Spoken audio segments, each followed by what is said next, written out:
Hello everyone. In this video, I'll show you how to fix high ping and packet loss on Windows 11 while gaming. The first thing you should do is disable the power saving option for your network adapter. Press the Start button, search for Device Manager, and open it. Expand Network Adapters. Then right-click the adapter you are currently using, either Wi-Fi or Ethernet, and choose Properties. Open the Power Management tab and remove the checkmark next to allow the computer to turn off this device to save power. Click OK to save the change.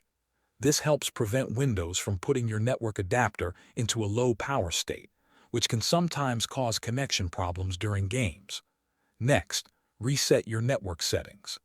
Search for Command Prompt, right-click it, and select Run as Administrator. In the Command Prompt window, type ipconfig/flush DNS and press Enter.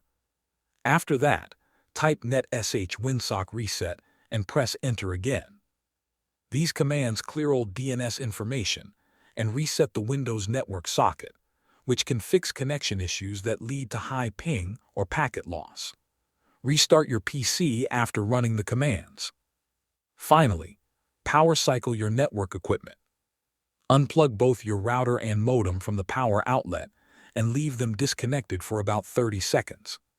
Then plug the modem back in first, wait until it is fully connected, and plug the router back in. Thanks for watching.